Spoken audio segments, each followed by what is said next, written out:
What's up? What's up? What's up, everybody?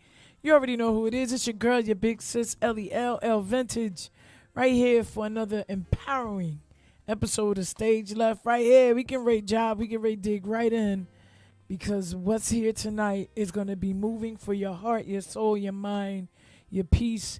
And then afterwards, you'll be able to share it and spread it amongst the nation, right? So before we get into this goodness, let's go ahead and handle this business. I need you to go on over to IG and click follow, like, and share at 609 Stage Left and at Top Class Radio. You know, the world's flyest radio station and the world's flyest big sis and show. Stage Left right here, right here. We going worldwide with you. We can get on the cruise with you. We can get on the plane with you because you know some of them got Wi-Fi. On the train, 95, 87, 71, whatever you want to do.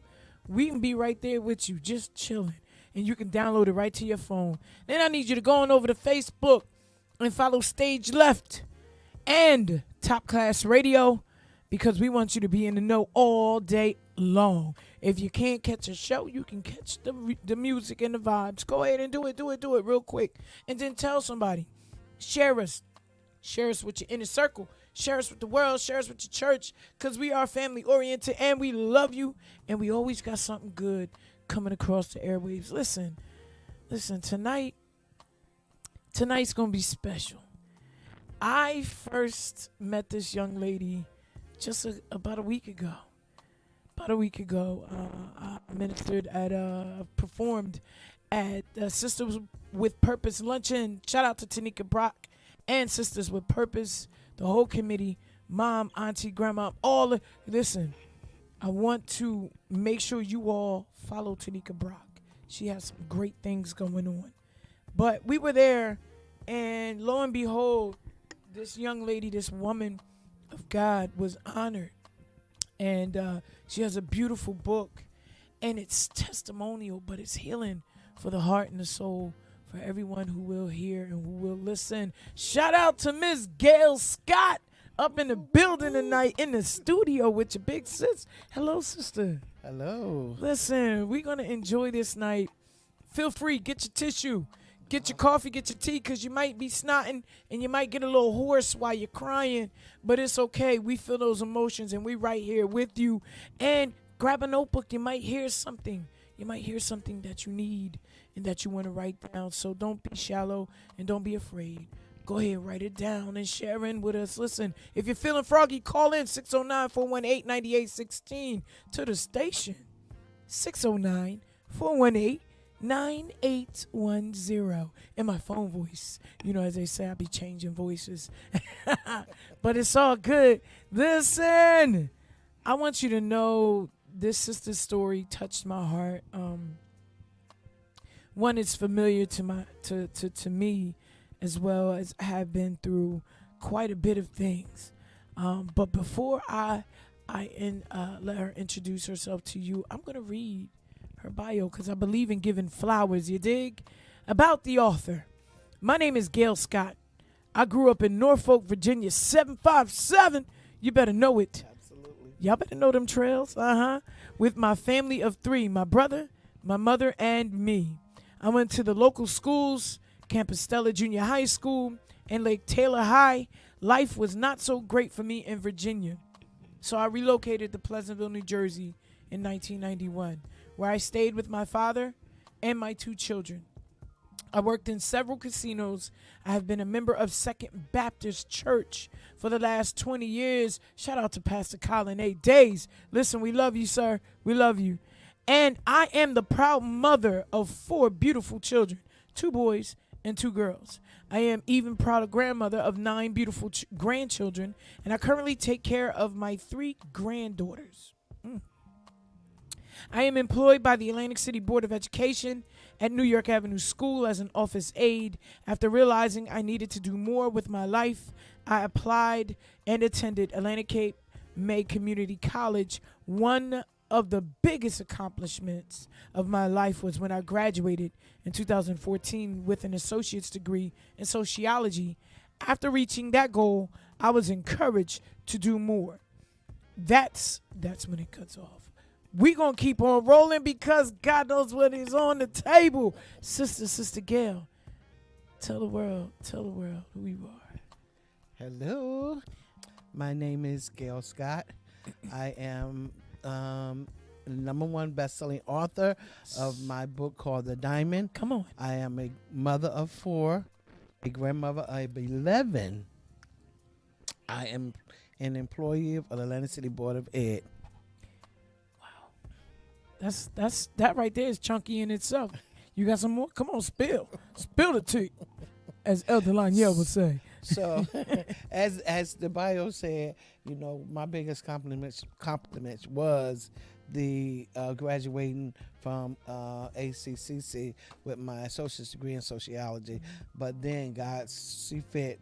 We go through so many things in our lives, Yes. and sometimes we don't understand why we go through these things. God already know why, but Absolutely. we don't know why, and things get tough. But I went through everything that I went through for a reason. God He already saw this book, and I can't say it's me.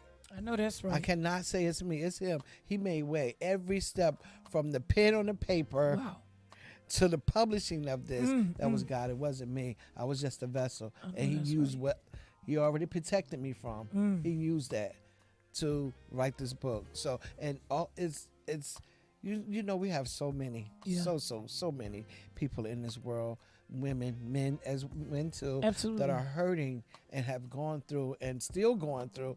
Can't get out, don't know how to get out, don't know what to do. I too was that person. But God had His hand on me the whole time, the whole entire. He knew this day would come. Come on now. He knew this day would come. Come on. And He said, what I put in you, now it's your turn to put out to those who need me. That's right. That's right. I'm using you to save some others. Absolutely. Isn't that a powerful a realm to be in when your testimony it not only moves and heals you, right? We're writing it to help others, but as we're writing it, we're releasing. That it's that releasing that really challenges us while we're writing. When I tell you I cried, the last 2 books that I wrote, I cried every page that I wrote. And I'm like, I gotta get it together. But God was pouring out. Yes. And that's the beautiful part. It is. Not but it cleanses us. Yes, come it's on. Healing coming out. Come Because the on. day I wrote this, it was like I carried everything in this book. I carried for years. Right. Secretive. Nobody knew a thing. Wow. And it's some things in here I didn't know it, to get through. Yes. It took me forever to get through because I relived every Wow. moment of whatever situation it was. I relived every moment of it. Wow. And it was hard. But in the midst of it, God was there. He was, I'm healing you. I'm healing you. And one day you're going to be able to understand and read this and you're going to be free. Wow. You ain't going to feel that pain no more. You're going to be free. You'll be free. Listen, so in not being remiss to this healing, what we want to say is that it's okay to write your words down and get it out. I want to believe in the journal factor. Sometimes we have a hard time really spewing it and talking openly, but we can. Those pages don't talk back to us. When you're finished with it, that's when they sound off. Absolutely. The sounding comes after it's finished, and it's in the hands of those who truly, truly need it. So I thank God for that. And did you say #1 best-selling author? #1 best-selling author. Wow. On Amazon. Come. I went to New Orleans and won an award. Every one of you guys, go out there and get this book. Go to Amazon right now and order your book. Okay? Down from Jersey to New Orleans to Virginia, that book is hitting the airwaves. It's already #1 on Amazon. We that's an honor. That's a blessing. That's a blessing. You have no clue how I felt. Wow. You don't have no clue how I felt. And I do want to read this. Absolutely. And it's I went and read it again. Okay. And it's 2 most important things in this book Okay. that it was only God. They powerful. Listen, can we let you read one of those right now? And then towards the end, we'll give you. Okay. Tune your ears, open your eyes, listen to Sister Gail for this excerpt that she's about to read, and do know that you may comment if you need any assistance, you need help, or you want to comment on a book and you don't feel like it's private enough, you can DM us. We'll get back to you definitely. It's deep. It's deep.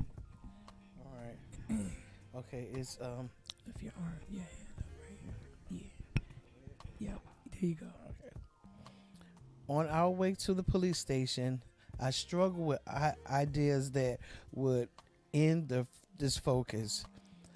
Some difficult, some the same, who had done and talked in this apartment, met us at the door, the detective of the station. He immediately offered an explanation about Mousy night before. He then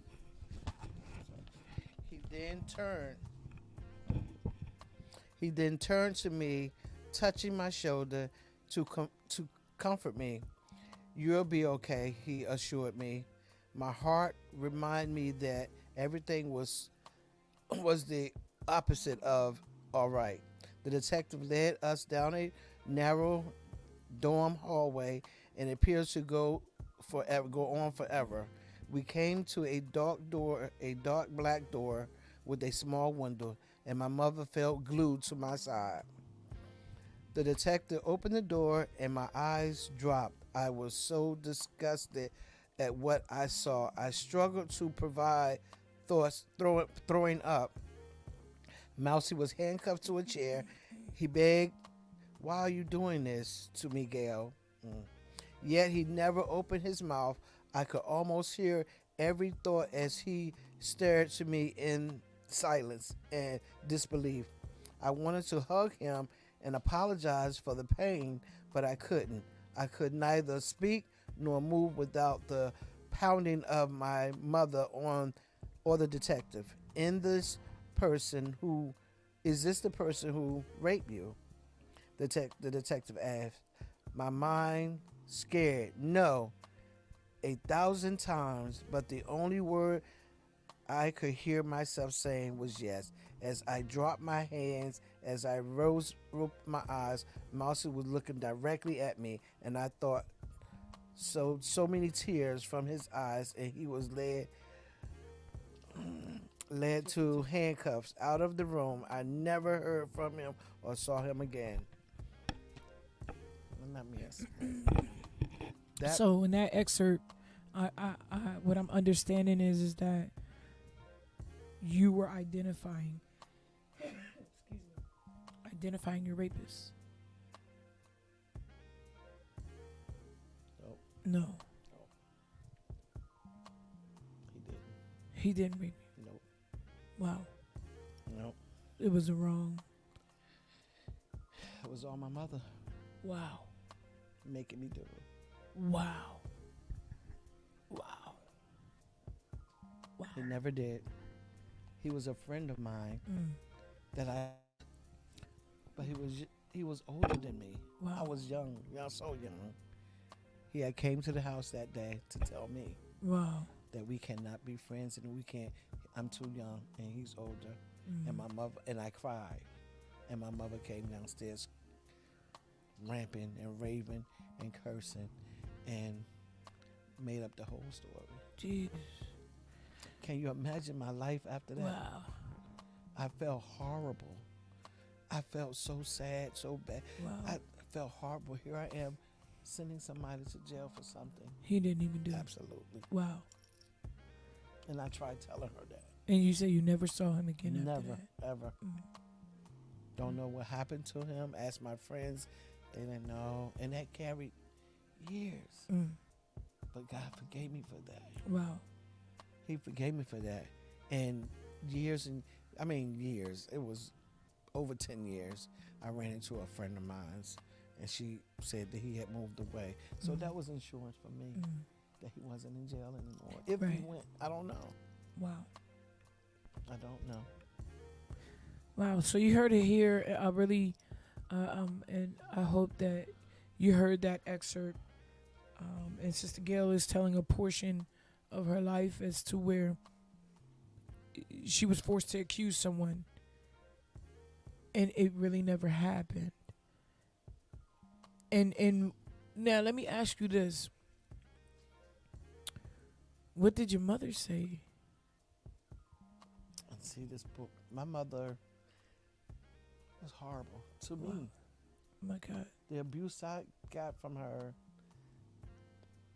just horrible. She didn't want to hear anything. She just, what did he do? He didn't do anything. Yes, he did. Yes, he did. Wow. She forced it, and then she called the police, Mm. and she told him this, and she told him that, and they arrested him. Was that because he was? Oh, she found out he was older than you. Wow. Okay. Yep. So you had never really been in the act. No. Wow. Wow. Never. We was just friends, Yeah. and I would see him on the porch or outside or sneak to my girlfriend's house, but nothing, Mm. And he realized that he's too old for me, Wow. and I'm too young. And he came to me to tell me that, and it hurt me because I liked him. Yeah. Wow. In seeing all that and dissecting what you went through, would you believe if your mother had been traumatized in such arena and that was all she knew or what she could give? Because sometimes people make those assumptions that, oh no, the parents must have been through something and that's why they, I hear it all the time when you take a child from a young teenager because, oh, she's too young, and you rear her but you never tell the child, it's just And I talked to my mom's sisters, wow. because that's not all. My mom used to beat the crap out of me. Mm.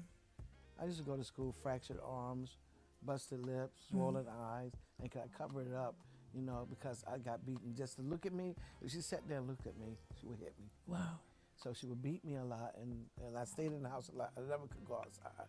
So I used to ask my aunts, my mother's sisters, who were still alive, why my mom treat me like this? Well, y'all raised by the same mother, and they told me my mother went through some stuff. Wow.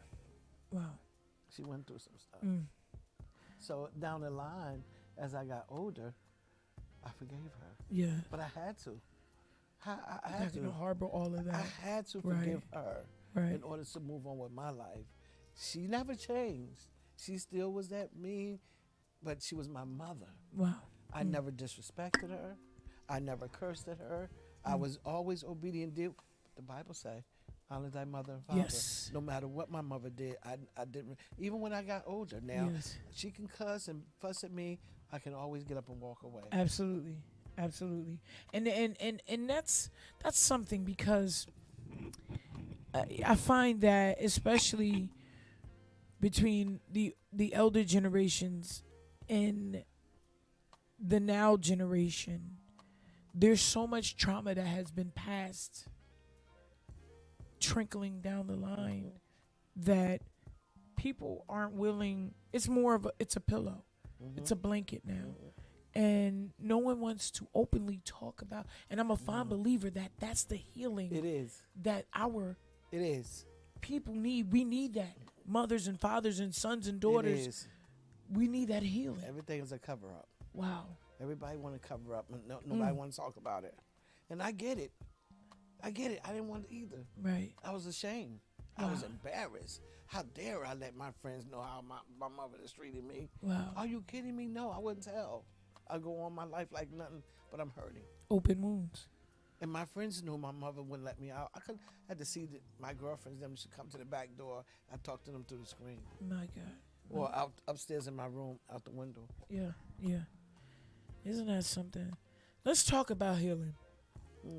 It's an intrusive, but it's a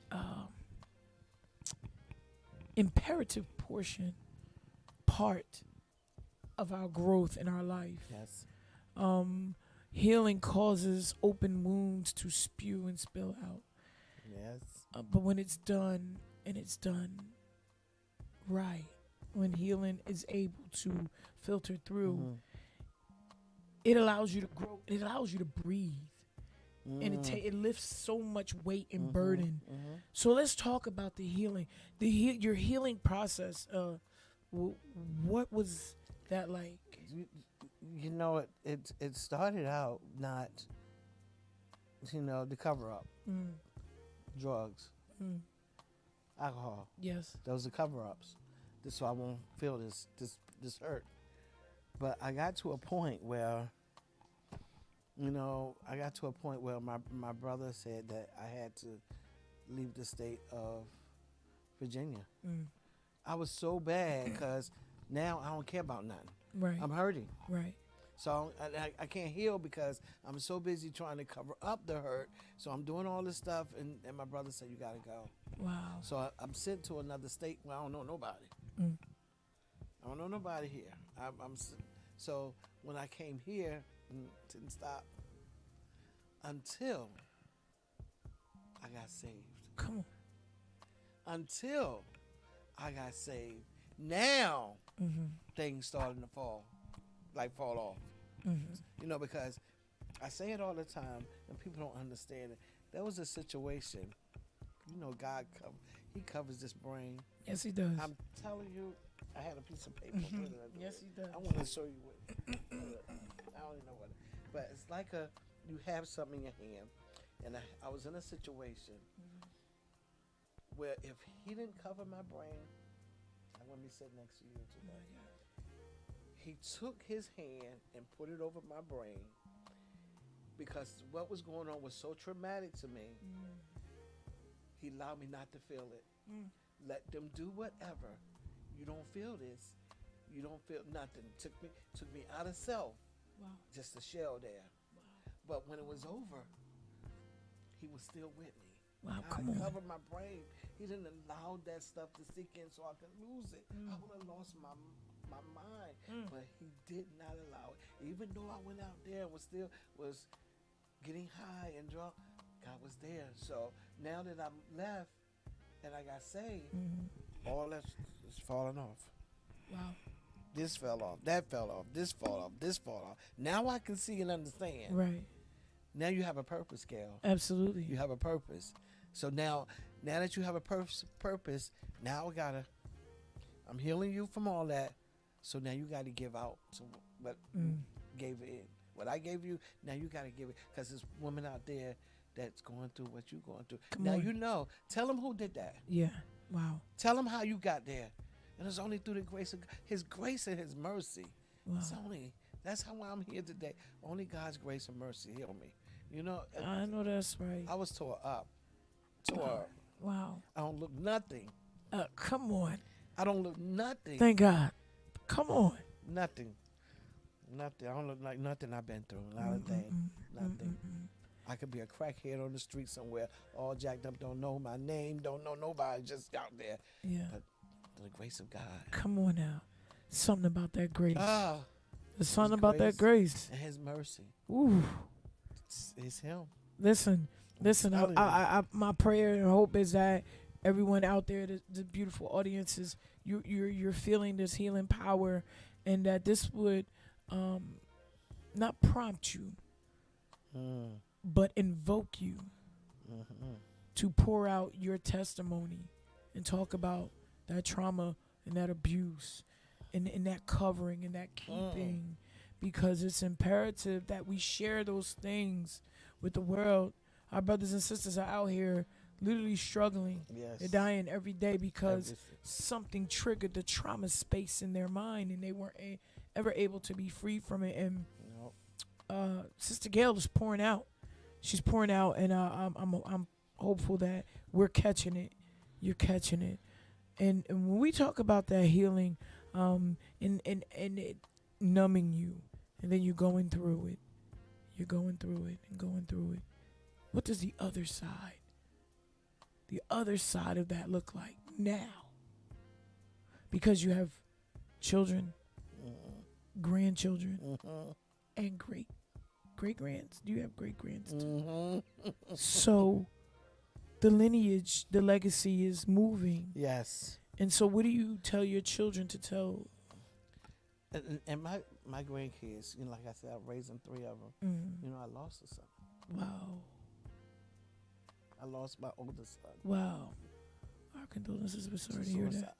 My God. He was 22. That's another thing that hit. Man.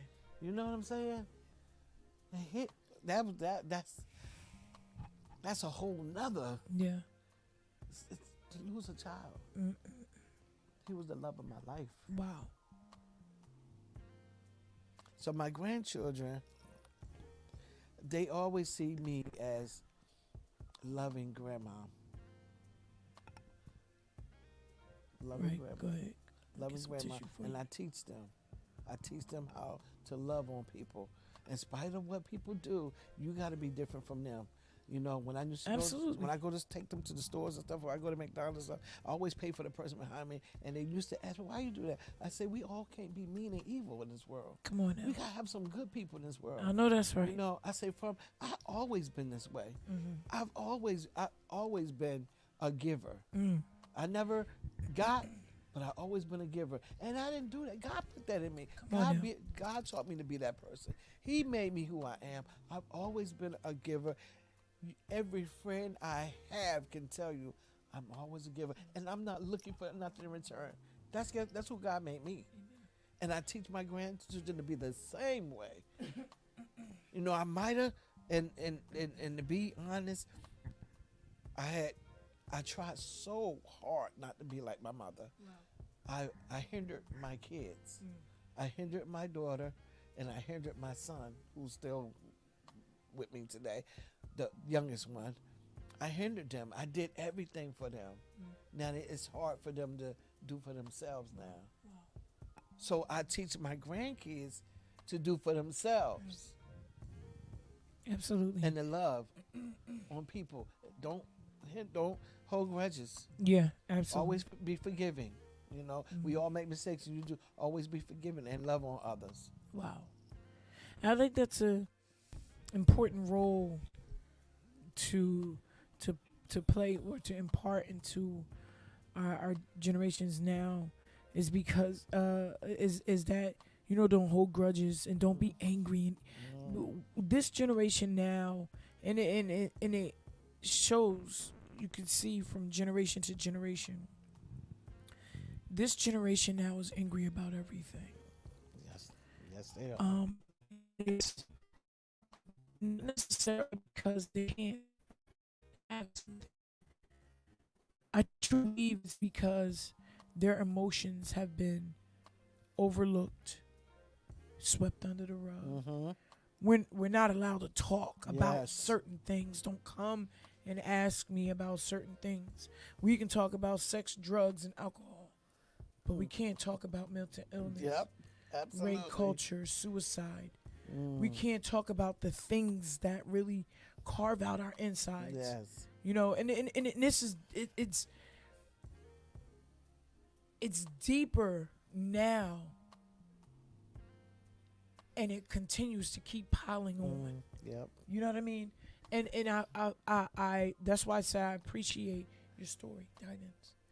One, because it's allowing you to be free and unlock somebody else somewhere else, Yes. and they can unlock somebody else. Yes. And these things we have to know. That's our intention tonight. Our intention, being intentional about our healing, and being intentional about realizing it's okay. Yes. It's okay to want to be free and to want to set this healing and put this out here so we can etch it out in stone. You don't Absolutely. have to be like this. Nobody said you had to be like this. We are learning those behaviors, Yes. how to hold in and keep things covered up. We zip it up. As soon as it happens, we zip it up. Yes. We zip it up. And that is more traumatizing than telling. Yes. For years, I held the fact that I had been gang raped. For years. Miss Gail, I was 15. And you know, that's what really touched my heart hearing you speak about it last Sunday. Was because I'm like, oh my God, how much more do we have to hold Right. before we're allowed? We are allowing ourselves, but excuse me, those who know us want to keep us encased in the Yes. cage. Yeah. Don't tell nobody. Yes. Don't you say that, because Yeah. it might look bad Yes. and you're going to mess up. And I said, Mike, but what about me? What about me? And I'm grateful for your story, because your what about me hit the airwaves. It's Yeah. okay. Because now, Yeah. when God's trying to take you in other places, Absolutely. he said, baby, you got to drop that off. Let me help you peel all those layers off. Ooh. And I'm going to tell you, I was in tears because I was like, oh, God. I felt like I was standing there telling my testimony again. I'm like, oh. Because nobody realizes that holding and harboring all of that adds extra weight, cuts our lives shorter. Destroy you. It will destroy you. Hold it, it will destroy you. My God. Destroy. Oh. It's very important. It's very important to me that your story is out there. To me, if nobody else, to me, it's important. Because we also need to know as survivors. Yes. As survivors, yes. there's somebody who knows Knows exactly what I'm talking about. what I feel, what I'm talking about, Yes. and what's going through my mind. Absolutely. So Thank in you. that, thank you. Mm. Thank you. Please, y'all, go to Amazon right now and go get Sister Gail's book. It's called Diamonds. Gail Scott. Mm-hmm. Please order your book. And make sure, if you can, order another one and bless somebody else. Amen. Because we're not talking about the monetary. We're talking about the internal. We're talking about those bones that we continue to harbor and we cover up. And it's only grown extra callous and extra meat. And it just stays there. And every day we wake up with it. Every day we And wake walk up. around with it. Yes. Let's talk about that weight. Yes. The weight of still carrying the burden, the pain, Like I said, it will destroy you. the guilt. The guilt is like the incident. It was my friend. Mm. I was dating this guy. Dating him. Cool. Hung out.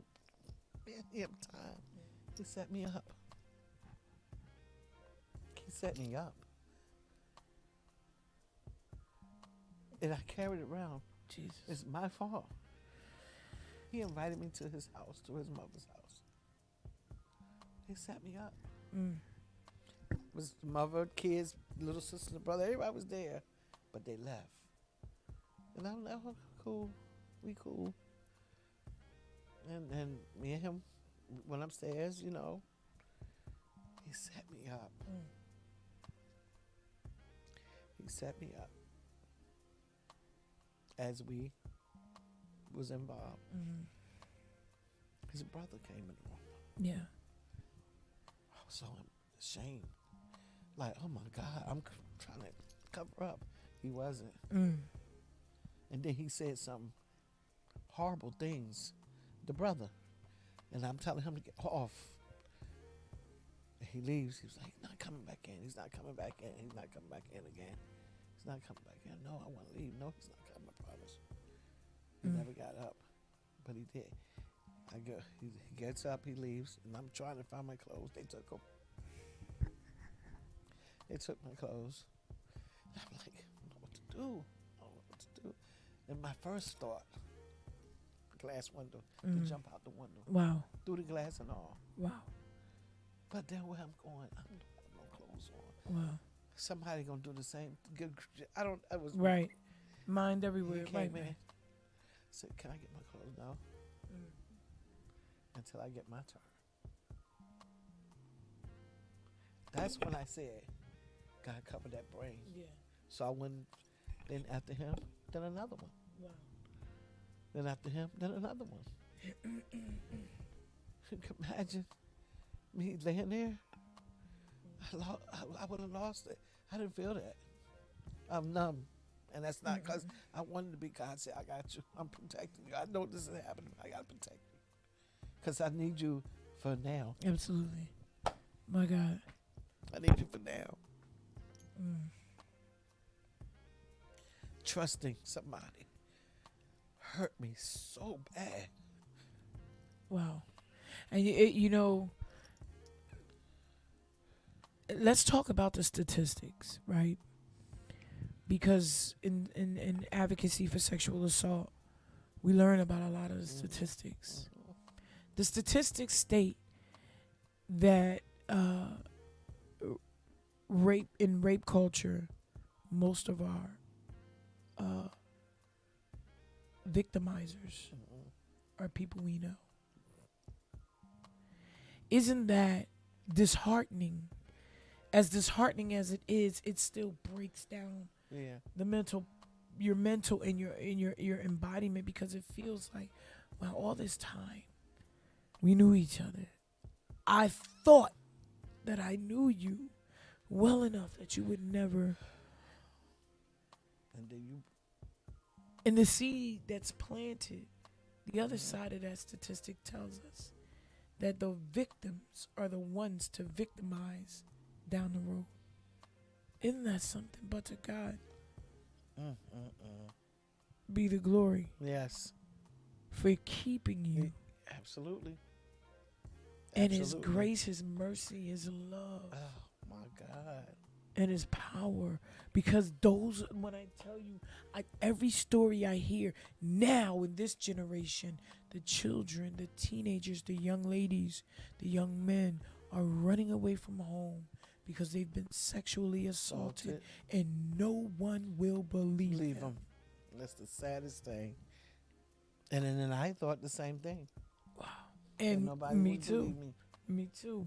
And the walk home was like, I would never stop walking. Jesus. I'm walking forever. And then I'm afraid to go in that area again. I don't want to see them no more. I don't know what they're going to do to me. If I go to, what are they going to do? If I go to, I can't go to, they made me take a shower. They took my clothes and made me get in the shower. Just the plan. It's like, you planning to hurt me. Ask you this question, and I know that these are the questions that are so painful for.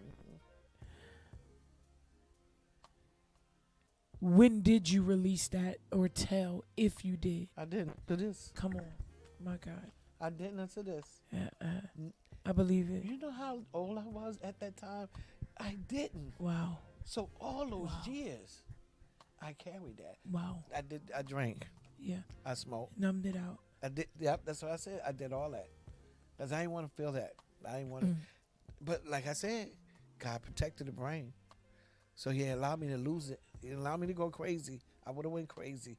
With all that, I would have went crazy. Because this was horrible. It was the worst ever, worst thing ever. Worst, horrible. But I didn't My lose goodness. My goodness. Healing. It's imperative to our souls. It's imperative to our walk. Because we harbor and we hold in. You said it was a secret. And it had to stay. And you know, it amazes me how a lot of the people that ask us the questions that really impede on our pain are the ones closest to us. And yet, the same behaviors they want us to attach are the same behaviors they were accustomed to. Man. Oh, God. Rape culture is heavy. It is very heavy. It's heavy in our school systems. It's heavy on the street. It's heavy in the home. And what will we, and shall we do moving forward? Because, you know, we once we are, as the enemy is say, a silent, and we're out there. Yeah. We're telling now we're the target. Yeah. You know what I mean? Yep. I'm telling the business I'm the target. But that's only because the enemy knows how powerful this is. Yep. in bringing people. Absolutely. Wow. Absolutely. And like I said before about kids, my thing is, and I know I see some of the kids, the anger they have. Yes. I yes. see some of the pain. Yes. I've heard some stories about some kids. Mm. But my job is not to ask them. And my job is to love them. Mm. Just to love on them because they're not getting it. So that's what Come I do. on now. Every school I've been in, I had a group girls, guys too. The respect they have for me because I respect them. Yes.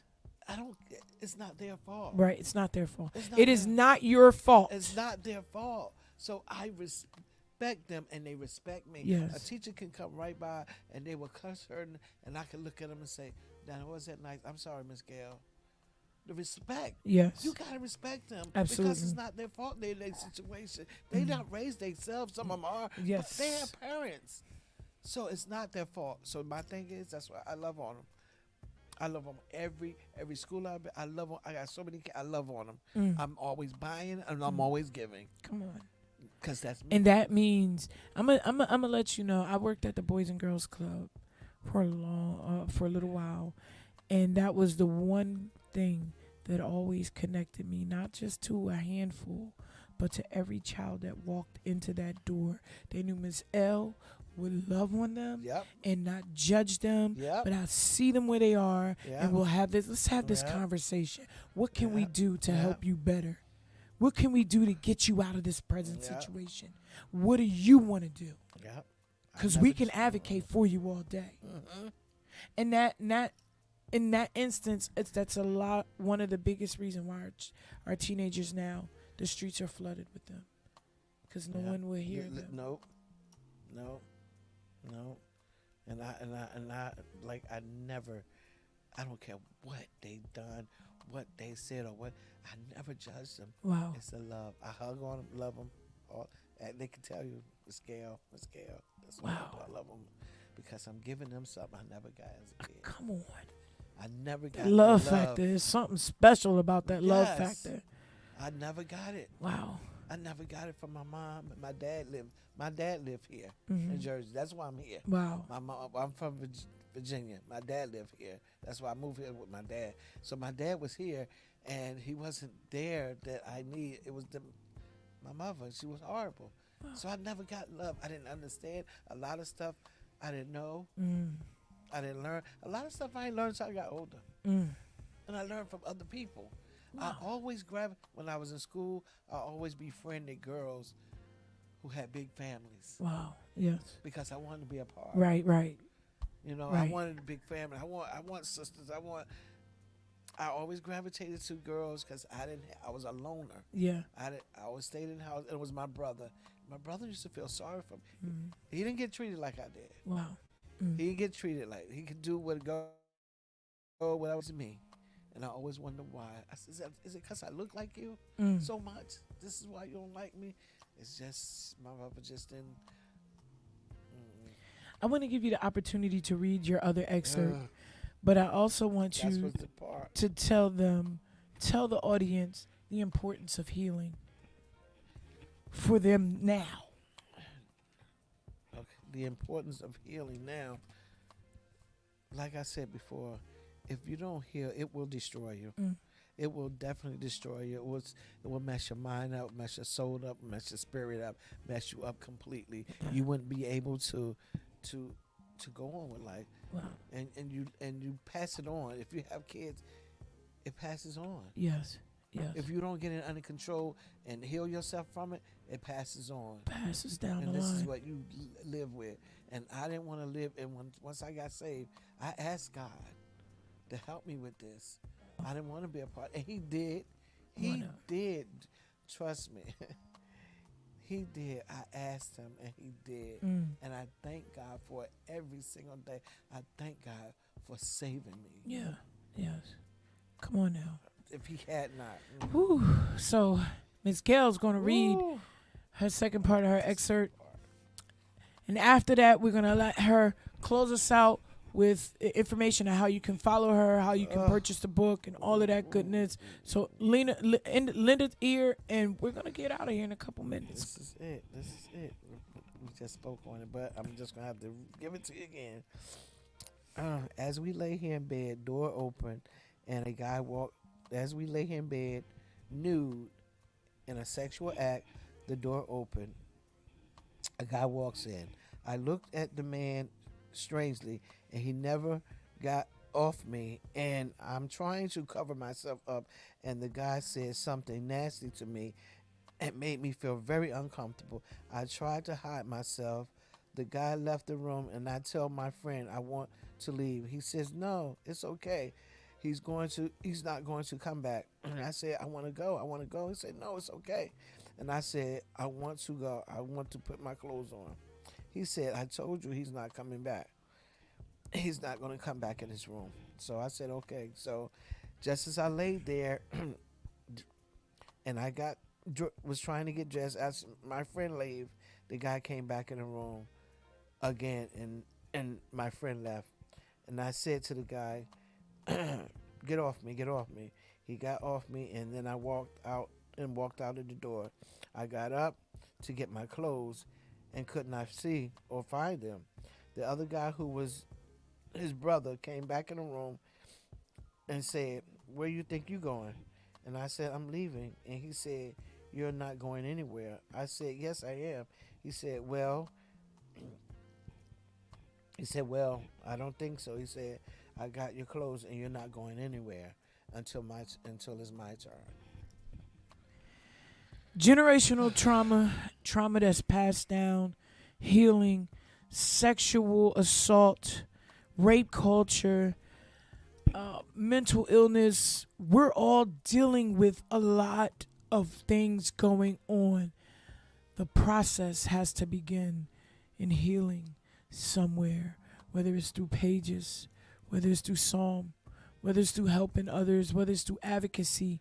We need to have a nation of healed people, a culture of healed women, healed men, because we thrive off of the success of each other, the healing, the love, the empowerment.